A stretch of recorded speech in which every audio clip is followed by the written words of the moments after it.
Good morning dear students. आज के video में हम देखेंगे electric potential energy and electric potential.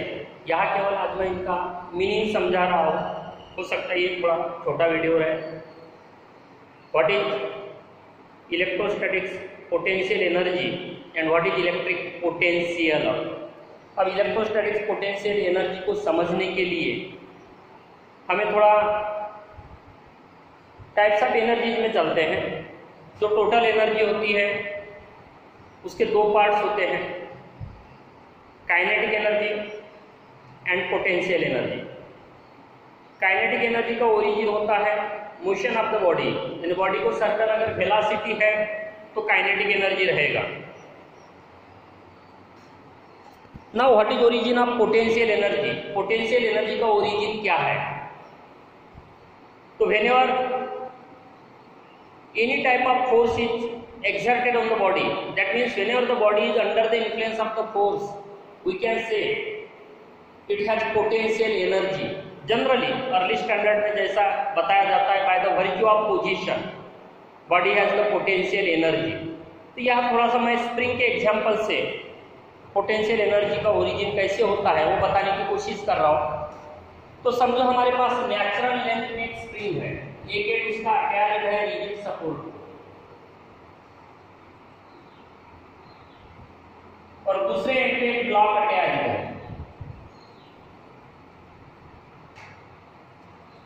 इस प्रकार से अरेंजमेंट है, ये अपने नेचुरल लेंथ में। अगर मैंने यहाँ इस ब्लॉक को लगकर दूसरा एक छोटा सा ब्लॉक अगर रखा, इस ब्लॉक में किसी भी प्रकार की मूवमेंट क्रिएट नहीं होती, मतलब ये ब्लॉक स्प्रिंग सिस्टम द्वारा इसके ऊपर किसी भी प्रकार का फोर्स एक्सर्ट नहीं हो रहा है बोलो, या इसको किसी भी प्रकार की एनर्जी नहीं मिल रही है, इसलिए इसकी वेलोसिटी कितनी है? 0 है।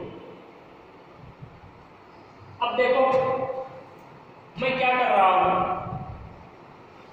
ये जो भी स्प्रिंग और ब्लॉक अरेंजमेंट है इसमें मैं एक कॉम्प्रेसिव फोर्स अप्लाई करके स्प्रिंग को कॉम्प्रेस्ड पोजीशन में लेकर आ रहा हूं। सिस्टम वही है, लेकिन यहां मैंने सर्टन फोर्स अप्लाई किया, मतलब इस ब्लॉक को सर्टन डिस्प्लेसमेंट दे दिया इस फोर्स के कारण। और अब मैं यहां इस ब्लॉक को रख रहा हूं बिना रिलीज, यानी इसको प्रेस करके रखा और बाद में ब्लॉक को रख दिया हूं। जैसे ही मैं जो अप्लाइड फोर्स है मतलब इस सिस्टम से मैं हटा दूंगा, क्या होगा? सिंपल, आप देखेंगे कि ये जो भी ब्लॉक है उसको सर्टन वेलोसिटी मिलेगी, फॉर एग्जांपल 10 मीटर पर सेकंड। सिस्टम वही था, ये अपने नेचुरल लेंथ में था, मतलब इसके पास एनर्जी नहीं थी तो इसको एनर्जी नहीं दे पा रहा था। लेकिन जब इसको कंप्रेस किया गया, सर्टन फोर्स अप्लाई करके ब्लॉक को जब डिस्प्लेस किया गया और बाद में दूसरा ब्लॉक मैंने यहाँ रखा और जब रिलीज कर रहा हूँ मैं, हटा रहा हूँ हाथ को, तो ये सर्टन फोर्स इस ब्लॉक के ऊपर अप्लाई कर रहा है बोलो, या उसको सर्टन एनर्जी दे रहा है, इसलिए इसको वेलोसिटी मिल रही है। इसको क्या मिली? Kinetic energy.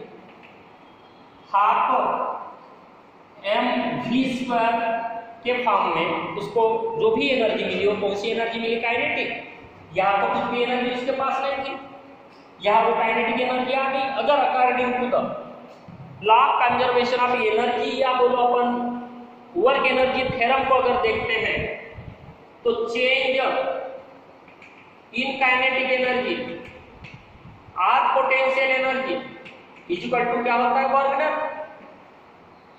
बिना वर्क डन से एनर्जी जनरेट नहीं होती। यहाँ उसको काइनेटिक एनर्जी मिली, वो energy actually stored potential energy से प्राप्त हुई। ये स्टोर्ड पोटेंशियल एनर्जी कहां से आई थी?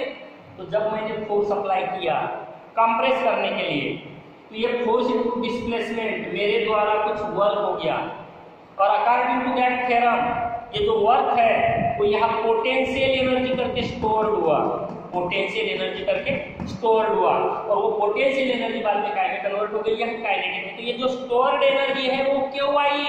क्योंकि मैंने फोर्स अप्लाई किया, फोर्स के कारण आई। अगर मैं फोर्स अप्लाई नहीं करता, डिस्प्लेसमेंट नहीं होता, वर्क डन नहीं होता, और इसलिए एनर्जी स्टोर नहीं होती। मतलब फोर्स ओरिजिन है जब कभी भी फोर्स दिखेगा किसी बॉडी के ऊपर एक झट होते हुए तो उस बॉडी के अंदर एक स्टोर्ड एनर्जी रहेगी और वो एनर्जी क्या रहेगी? तो पोटेंशियल एनर्जी। अब मैं आ जाता हूँ इलेक्ट्रोस्टैटिक्स में, यानी मेरे पास एक चार्ज है जिसको मैं सोर्स चार्ज बोल रहा हूँ। लेट दैट सोर्स चार्ज, कोई भी सिंबल आप ले सकते हो, कैपिटल Q। और यहाँ कहीं को भी मैं एक सोर्स चार्ज रख रहा हूँ, पॉजिटिव सोर्स चार्ज Q। इस सिस्टम को अगर देखा गया, ये जो सोर्स चार्ज है इस टेस्ट चार्ज के ऊपर एक रिपल्सिव फोर्स एक्सर्ट करेगा। उसके कारण ये चार्ज है वो डिस्प्लेस होगा। या समझो मैं इस चार्ज से एक्चुअली देखा गया तो कूलम लॉ के अनुसार दोनों चार्जेस के बीच में 1/4 पाई के epsilon 0 Q1 Q2 bye r² अगर r उनके बीच का सेपरेशन है तो फोर्स ऑफ अट्रैक्शन या रिपल्सन होता है। अगर मैं यहाँ r की जगह इंफिनिटी रखता हूँ तो ये फोर्स कितना हो जाएगा? 0। थोड़ी देर के लिए ये इनफाइनाइट पॉइंट है किसका? इस चार्ज का। अब वो अगर इंफिनिटी है इसके द्वारा किसी भी प्रकार का फोर्स इसके ऊपर एक्सर्ट नहीं होगा, यानी फोर्स एक्सर्टेड कितना रहेगा? 0। लेकिन जैसे मैं इंफिनिटी के थोड़ा भी अगर अंदर आता हूँ तो इसके फोर्स के रेंज में वो आ गया, मतलब इसके द्वारा इसके ऊपर फोर्स एक्सर्ट हो रहा है, इसके द्वारा ये रिपेल हो रहा है। मैं अब अगर इसके पोजीशन को चेंज करना चाहूँ तो जितना फोर्स उसके ऊपर एक्सर्ट हो रहा है जिसके कारण वो इस पोजीशन पे है, मुझे उतना ही फोर्स अप्लाई करके सर्टेन पोजीशन पे अगर लेके जाना है, मतलब जो फोर्स यहाँ तक उसके ऊपर एक्सर्ट हो सकता है वैसा एक फोर्स मुझे अप्लाई करना पड़ेगा। मतलब इसको डिस्प्लेस करने के लिए इसके पोजीशन को चेंज करना है तो हमें कुछ ना कुछ फोर्स, मतलब हमें कुछ ना कुछ कार्य करना पड़ेगा। और वो जो भी कार्य है इसके पोजीशन को इसके इलेक्ट्रिक फील्ड में चेंज करने के लिए जो रिक्वायर्ड है वो इस सिस्टम में एक्चुअली वो पूरे सिस्टम में क्या करके स्टोर होता है? इलेक्ट्रोस्टैटिक्स पोटेंशियल एनर्जी करके क्या करके स्टोर होता है? Electrostatics potential energy. Now suppose ये जो भी चार्ज है वो यहाँ नहीं है, वो इंफिनिटी पे, मतलब r इनफाइनाइट डिस्टेंस पे ये चार्ज है जो टेस्ट चार्ज है। इस टेस्ट चार्ज को उस इंफिनिटी के पोजीशन से सोर्स चार्ज के इलेक्ट्रिक फील्ड में इस पॉइंट P पे लाना है जो इस चार्ज से लेके r डिस्टेंस पे है। यानी शुरू में ये जो चार्ज है कहाँ है? इंफिनिटी पे। बाद में कहाँ लाना है?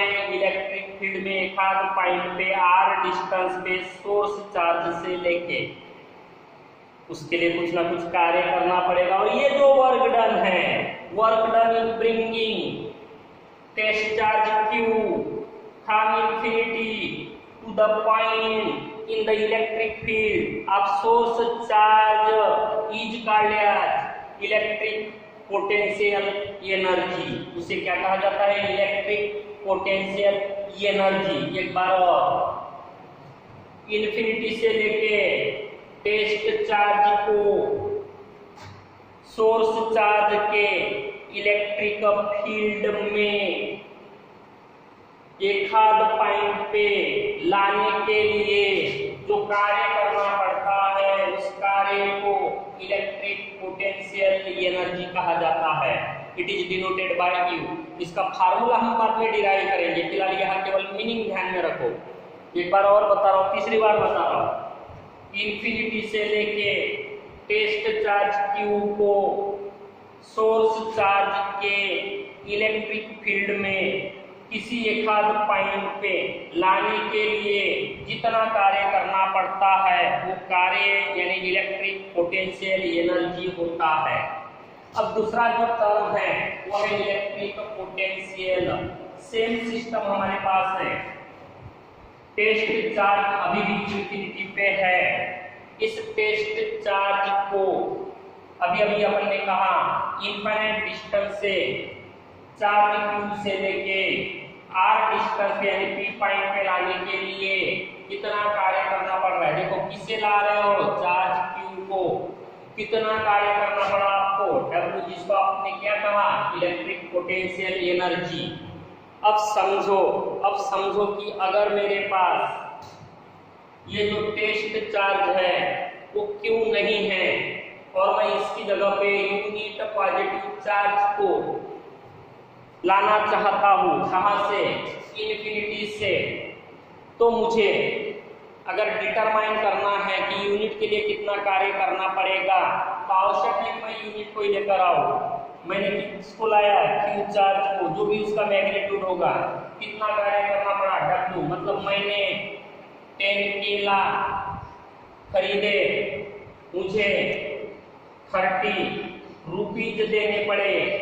किसी ने अगर पूछा कि एक केला आपको कितने में आएगा तो मैं क्या करूंगा, 1 into 30 divided by 10, total rupees divided by number of केलाज, total rupees divided by number of केलाज। हमें ये क्या देगा, रुपीज पर केला, क्या देगा, रुपीज पर केला। सिमिलरली टोटल चार्ज कितना लाए हो, Q, कितना कार्य करना पड़ा, W, अगर आप यूनिट लाते तो कितना करना पड़ता, 1 into W by Q। और ये जो भी अमाउंट है work done per unit charge, इसे कहा जाता है इलेक्ट्रिक पोटेंशियल। इसे क्या कहा जाता है, इलेक्ट्रिक पोटेंशियल। तो ये क्या है, work done per unit charge. क्या है ये, work done per unit charge. वो क्या था, इलेक्ट्रिक एनर्जी, वर्क डन, इसलिए वो क्या था, जूल या अर्ग में मेजर होने वाला था। ये क्या है, work done per unit charge यानी जूल पर कूलम, या आप क्या बोलोगे, अर्ग पर कूलम, ये उसके यूनिट्स है। तो फिर डेफिनेशन क्या होगा पोटेंशियल का, किसे ला रहे हो, यूनिट चार्ज को, कहां से ला रहे हो, इन्फिनिटी से, कहां ला रहे हो, इलेक्ट्रिक फील्ड में, किसके, सोर्स चार्ज के। तो वहां हम टोटल चार्ज की बात कर रहे थे, यहाँ क्या बोलना है हमें, यूनिट। तो देखो, in bringing work done in bringing unit charge from infinity to the point in the electric field of source charge is called as electric potential, is called as electric potential। एक बार और, work done in bringing unit charge from infinity to the point in the electric field of the source charge is called as electric potential। तो ये meaning है दोनों terms का, electric potential energy और electric potential का। Electric potential energy work done हर से total charge अपन कह सकते हैं, देयरफॉर इसका यूनिट जूल है। और इलेक्ट्रिक पोटेंशियल है work done per unit charge, work done per unit charge, इसलिए इसका यूनिट है जूल पर कूलम। एक टर्म और यह है वह है इलेक्ट्रिक पोटेंशियल। लेकिन अभी हमें दो फार्मूले डिराइव करना है इन दोनों के लिए, इलेक्ट्रिक पोटेंशियल एनर्जी और इलेक्ट्रिक पोटेंशियल। जब इलेक्ट्रिक पोटेंशियल का फार्मूला हम डिटरमाइन करेंगे उस समय इलेक्ट्रिक पोटेंशियल डिफरेंस यानी क्या, वो टर्म भी अपने को समझ लेना है। इलेक्ट्रिक पोटेंशियल और इलेक्ट्रिक पोटेंशियल डिफरेंस दोनों का मीनिंग थोड़ा अलग है, हम हर बार उपयोग में लाने वाले हैं आगे चल के, लेकिन पोटेंशियल और पोटेंशियल डिफरेंस में थोड़ा सा अंतर है, वो हमें यहाँ समझ लेना है। तो इसके बाद हम इलेक्ट्रिक पोटेंशियल एनर्जी का एक्सप्रेशन देखने वाले हैं, जो हमें नेक्स्ट वीडियो में देखना है। तब तक के लिए bye, see you in the next video.